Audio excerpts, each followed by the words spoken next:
Hello all, I am Pilot Silas Brown from NY, and in my free time I create these videos. I cannot get enough time to do more videos. After watching this video, please mention in the comment what you learned from it, and please help me by subscribing me. I will be very happy to know you subscribing me. Thank you. An 11-year-old girl left her school premises one day and mysteriously vanished, leaving no trace for an extended period.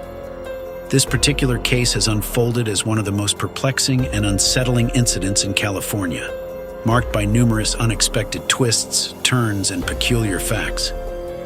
The exhaustive investigative process spanned 45 years before ultimately bringing the truth to light. However, the narrative did not conclude at that point. There were additional developments that continued to unfold. In this video, we'll tell you what happened to Linda O'Keefe and why this investigation has caught the attention of millions of people around the world. Linda O'Keefe was born on May 24, 1962, in Newport Beach, California, USA. She grew up in a large and close-knit family. Her father was a machinist and her mother was a seamstress. Linda had two sisters, an older sister and a younger sister.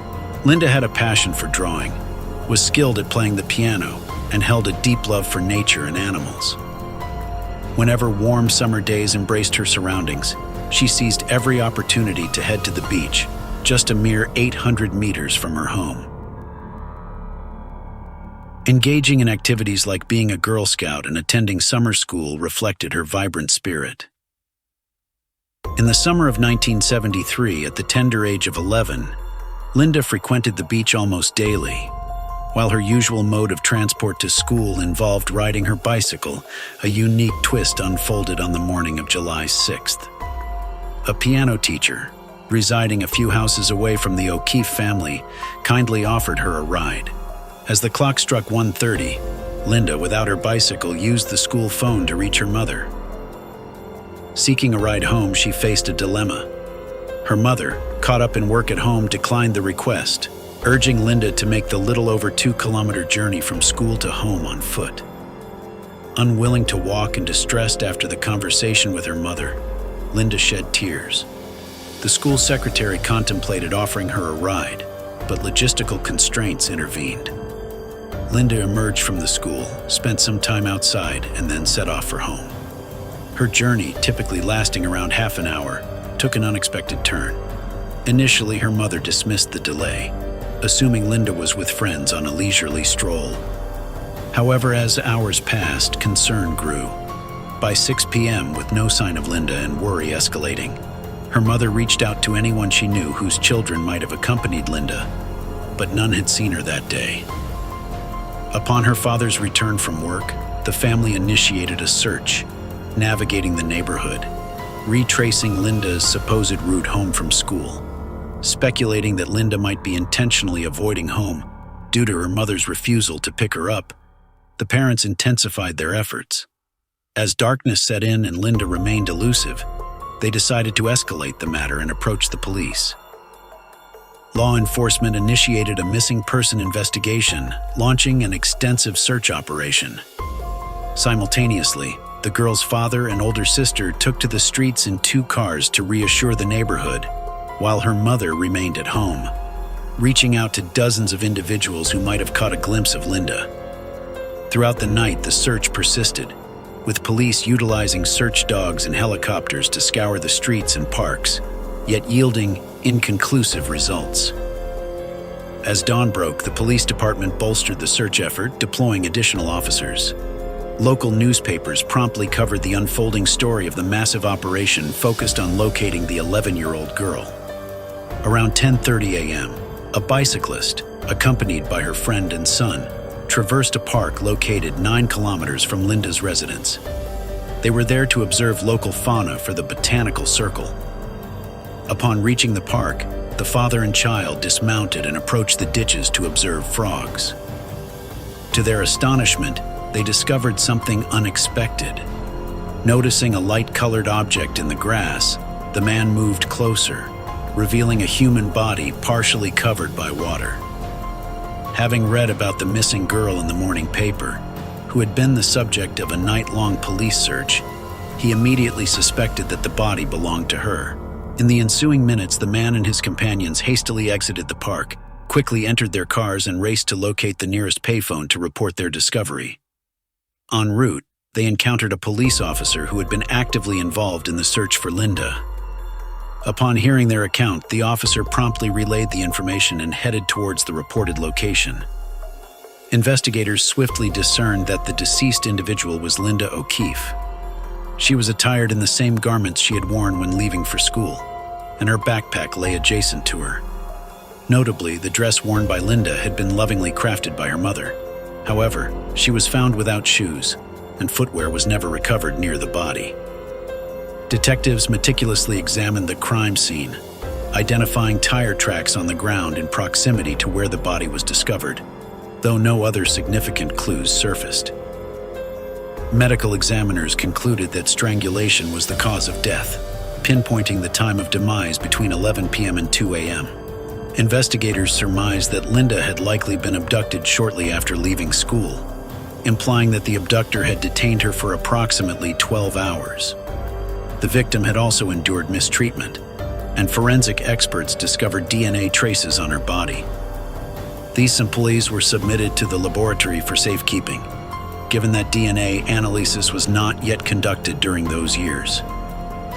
Faced with a lack of substantial leads, the detective embarked on a search for witnesses.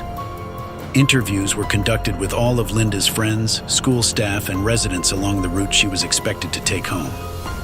This effort yielded results. A friend who had observed Linda on her way home from school reported an unusual occurrence. While walking along the road, Linda was approached by a turquoise van that slowed down and continued driving alongside her. Unfortunately, the friend lost sight of Linda and the van before witnessing any further events. In a thrilling turn of events, police swiftly uncovered two additional witnesses.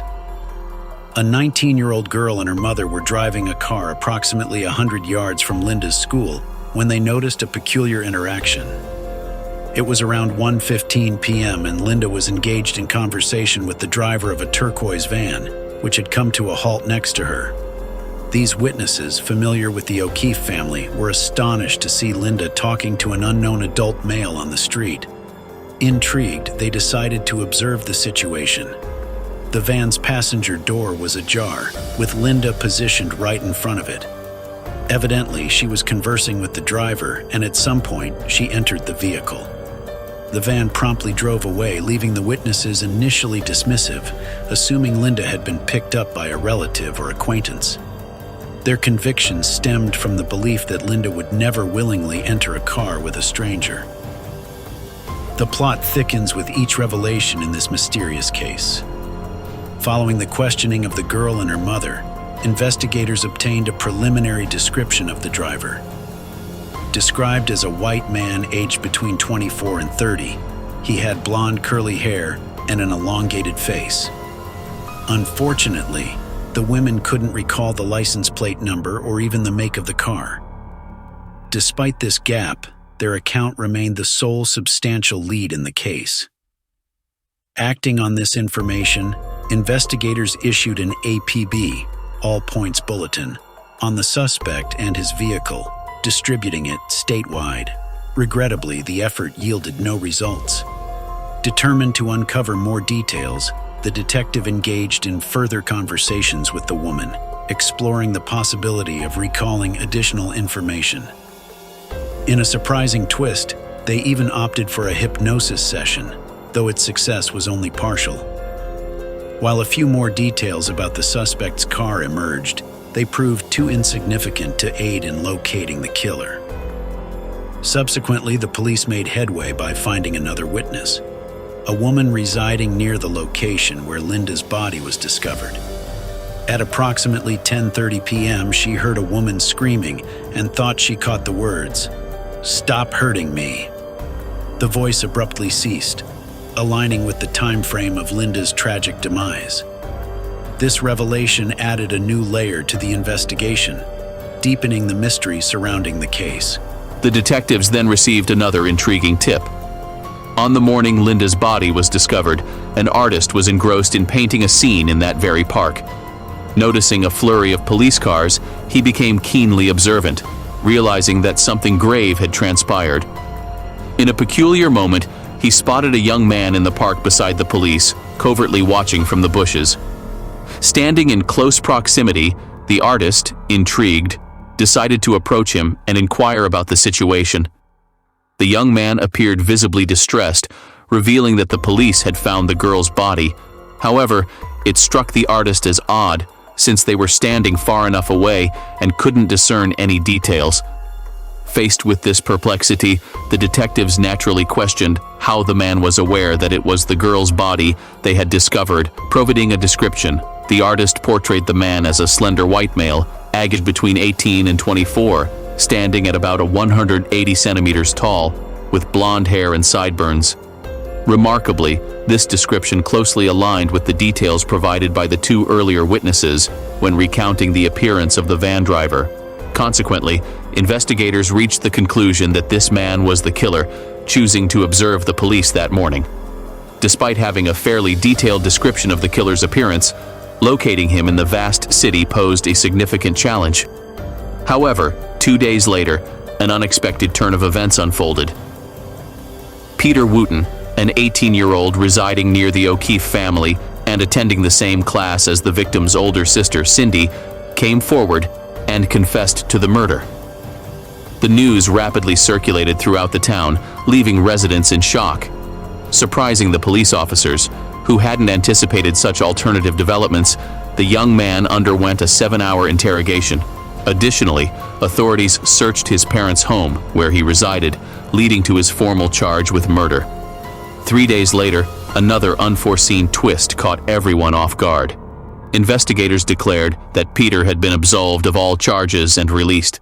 They cited numerous inaccuracies in the young man's confession, emphasizing that the coincidences in his story aligned with information published in newspapers. Consequently, they concluded that he deliberately provided false testimony, knowingly contradicting the actual evidence.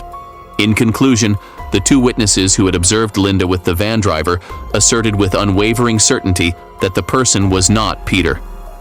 Having been familiar with the young man due to their proximity, the women were confident in their ability to recognize him. Consequently, the police concluded that the young man's confession was an attempt to divert attention by admitting to a crime he did not commit. While there may have been suspicions of mental health issues, he was deemed unrelated to the murder. Subsequently, the detectives found themselves without any substantial leads. The pursuit of the turquoise van and its driver persisted, with the entire town becoming the focus of their search efforts. Despite the police's initial reluctance, even Linda's classmates joined the search, riding their bikes through the streets in an attempt to locate the distinctive van. Regrettably, these endeavors yielded no results. In the initial month of the investigation, authorities questioned 175 individuals, meticulously searched every inch of the route from school to home, and sought assistance from the public. Several weeks later, a decision was made to release a rough sketch of the van's driver, although this tactic proved futile as well. Initially hesitant due to concerns about the suspect fleeing, the detectives found themselves compelled to employ an expanding array of tools daily to crack the case. 2 months later, the police caught wind of a new lead. Another girl had fallen victim to abuse in the same neighborhood. An unidentified man had forcibly taken her into his van, transported her to an isolated location, and, after committing the act, released her. Investigators immediately speculated that Linda's killer might be connected to this crime. However, discrepancies arose. The assailant drove a white van, and the description of his appearance did not align with the details provided by witnesses in Linda's case. Subsequently, detectives identified a 32-year-old trucker as a suspect, and evidence confirmed his guilt.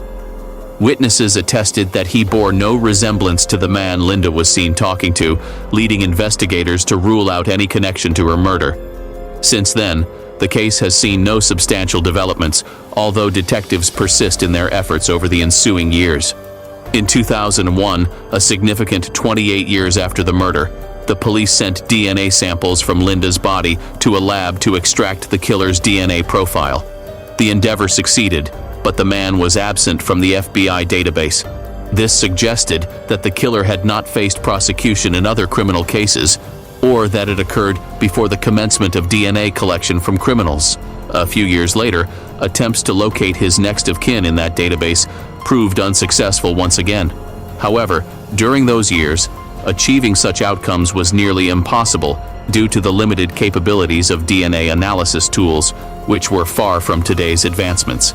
A breakthrough in forensic technology around the middle of 2010 equipped the police with a newfound ability to identify suspects.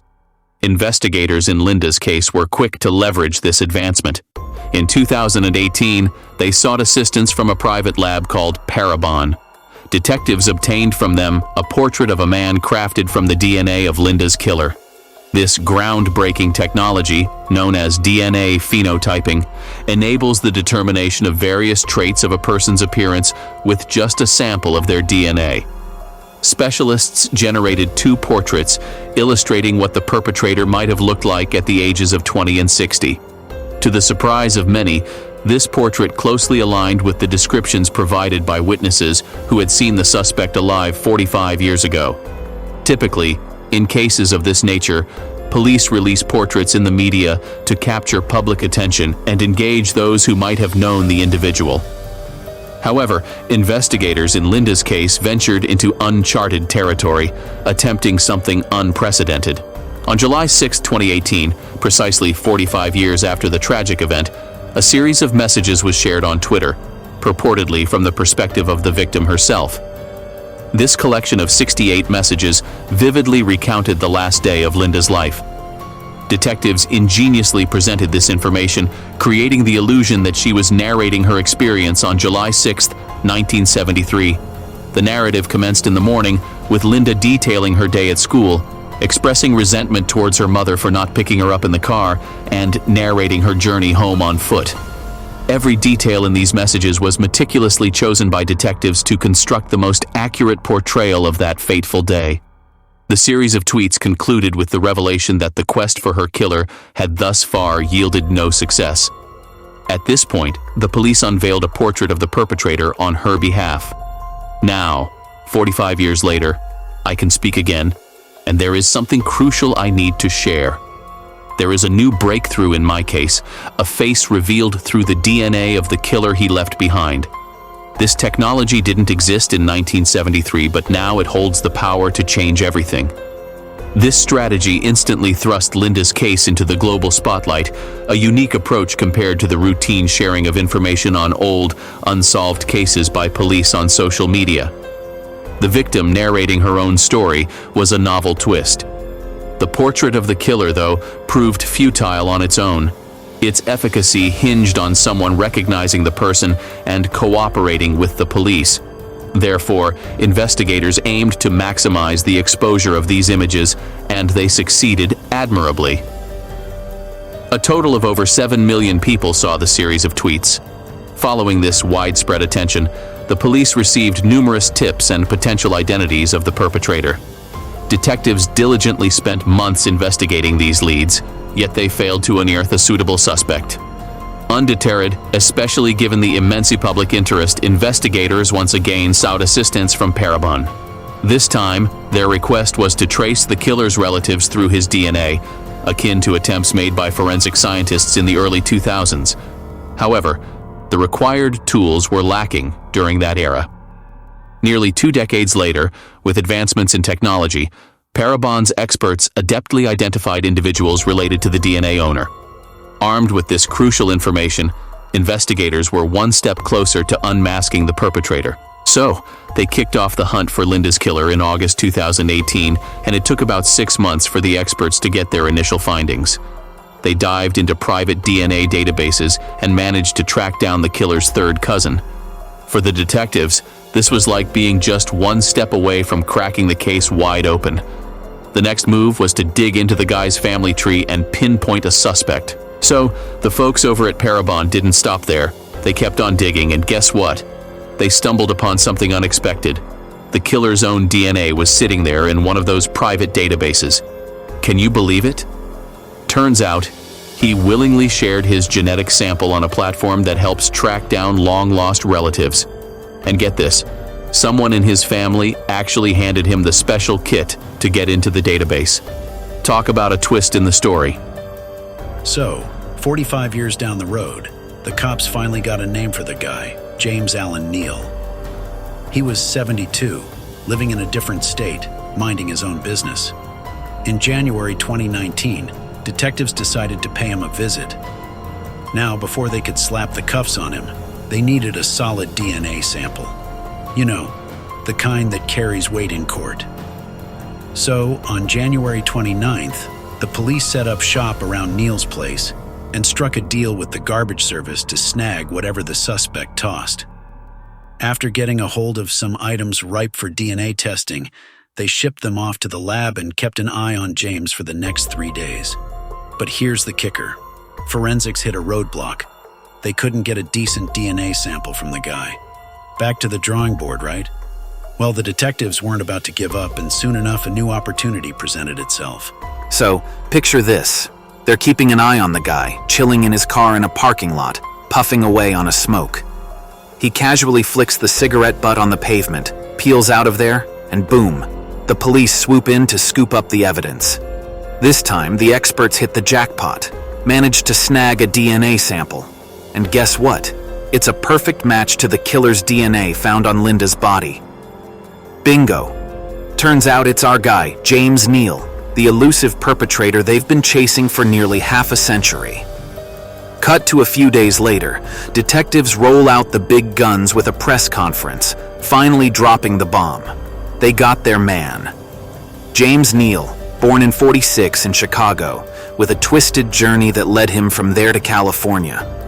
Rough childhood, parents dishing out more beatings than love, and surprise. Surprise, the guy turns out aggressive. Teen years, petty offenses, break-ins, the works. Dropped out of school, tried jobs, but the guy couldn't stick around for more than a few months without causing some trouble. Here's the twist. A criminal history as long as the Nile. Over 12 arrests, crimes ranging from theft to robbery. Dude had a knack for slipping through the legal cracks. Got hitched at 25, settled down near Los Angeles. A short drive from where Linda lived, by the way. 2 years into the suburban bliss, he takes her life. Linda's murder, cold-blooded. James, a charmer, I tell you. His wife was expecting, and he was already on probation for some lighter crimes in another state. More run-ins with the law followed.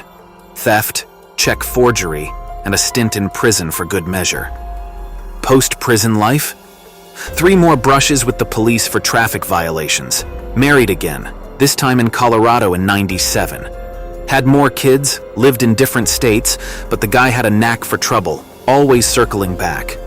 Digging into his rap sheet, detectives unveil a darker side, child abuse allegations in dozens of cases. The rabbit hole deepens.